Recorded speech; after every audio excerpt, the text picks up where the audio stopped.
Hello again, welcome to today's vlog.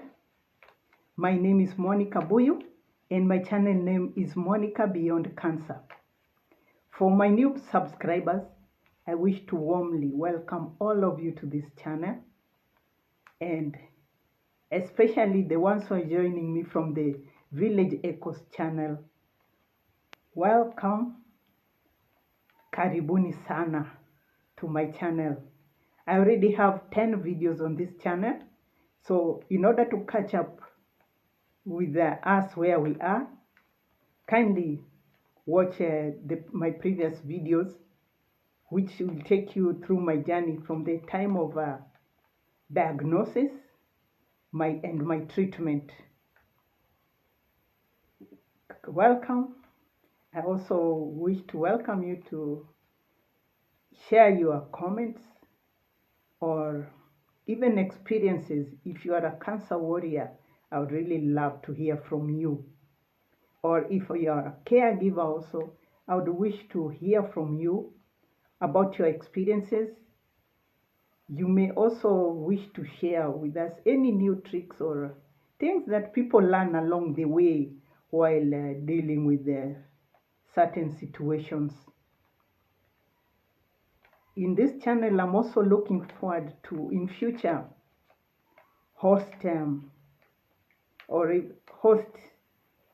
cancer warriors, just to also share the experience of their journey from the time of diagnosis up to the time of healing.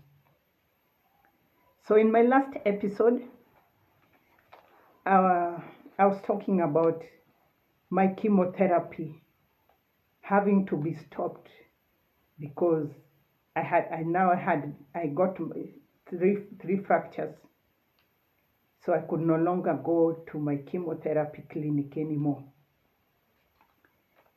My chemotherapy was stopped when I'd already done 6 rounds of chemo, and I was going to move on to the 7th one. That was a very big disappointment to me.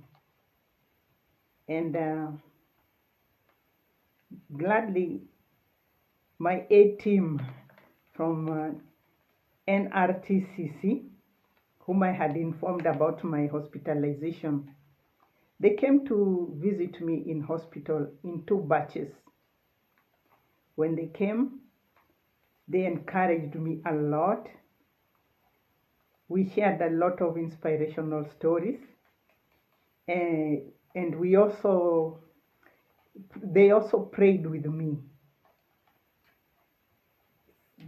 Some even took time to spoon feed me, given that one arm was actually not functional, while the other arm had IV lines. So that made it impossible for me to feed myself. So when people work in the medical world, I know you get tired, you get overwhelmed with work. And that's why I call it a calling. I don't think it's rewarding in any way, but you're going to harvest your rewards in the kingdom of God. Some of those rewards, God pays them back in different ways. Some that you actually realize, yes. Some you may not even realize, but God pays you back from the kindness that you show to the helpless patients. And to the general audience, I would actually like to say that, remember, wherever you go, wherever you step, leave a positive remark or a positive mark. Always remember to do good to others. Let people remember you for your positivity, and not for your negativity. And as we move on back to my treatment and healing journey, after consultation with my orthopedic surgeon, was now my chief doctor at the hospital. He was my main doctor at the hospital. He informed me that I would have to undertake 2 surgeries to fix my broken bones. These 2 surgeries were to be carried out at different intervals. He had planned to begin with the easier of the surgeries, which was going to be the surgery on my left side. On the left side, I had only one broken femur, while on the right side, I had a broken femur, a broken knee, and a dislocated shoulder, and a perforated muscle on my thigh. So with that information, I was informed that I need to make an appeal for blood donation to support in my surgery. So we put out an appeal to family members who came in for me. They donated the amount that was required for the surgery, and I think we had a pint or two extra for that. So also another preparation that we were to make, actually not us, but the hospital was preparing me now for the first surgery.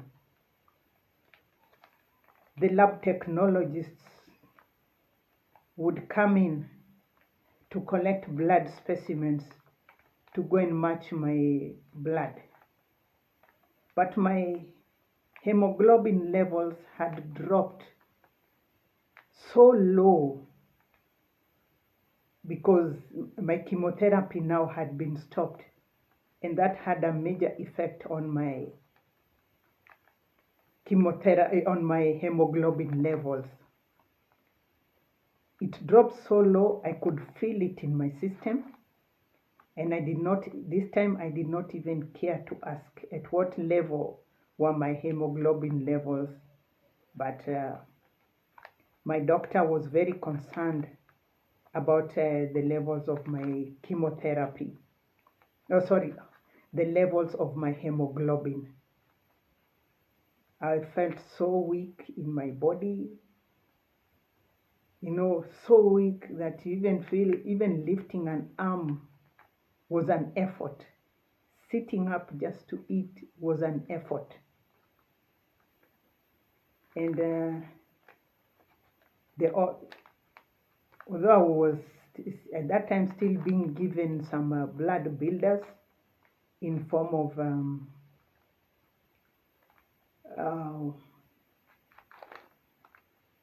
not syrup, in syrup form, I would drink up to 2 to 3 liters of water just to help in that. And because whenever the lab technologists would come, it was such a struggle to get veins, to get a vein that they would even inject to get the specimens. Some of the veins had already collapsed. They had collapsed. And so just to get one sample, I would be injected like 2 or 3 times to get a vein where they could collect blood from. And sometimes blood samples would be collected sometimes 2 times a day, sometimes up to 4 times a day. And I even noticed that these lab technologists would come in either during when lunch had just been served, yeah, or at times as I was being fed my lunch. And I would joke with them and tell them that they're jealous about my lunch, and that is why they come to inject me, to collect samples just when I'm having my lunch. And the explanation was, the explanation they gave me about their timing was okay. I understood, and also what they also have to do in their setup in the laboratories. So I did not take it bad that they were coming in at that time. It was understood. And when I also inquired from them what they were doing with the blood, I realized that those blood specimens that they were collecting was being undertaken through a lot of intense process. The intense process involved screening of the blood group matching, cross matching, testing for minerals. There was so much that was going on in the background, a long list of what was going on in the background with the blood samples that they were collecting from me, and also from the samples that had been the blood that had been collected from my family members, all in preparation for my surgery. So that's all I have for you today. Be sure to get my next video by pressing on the notification bell. If you press that notification bell, anytime I have a new video, anytime I upload a new video, you will get a notification to watch it. Also, subscribe to my channel, share with family members, friends, relatives, caregivers, so that we can share a lot of information. You may also wish to contact me via my WhatsApp for any other information that you may need from me or you may want to share with me. Let's walk this journey together, and I look forward to your comments. And for now, it's bye until the next time again. I love you all.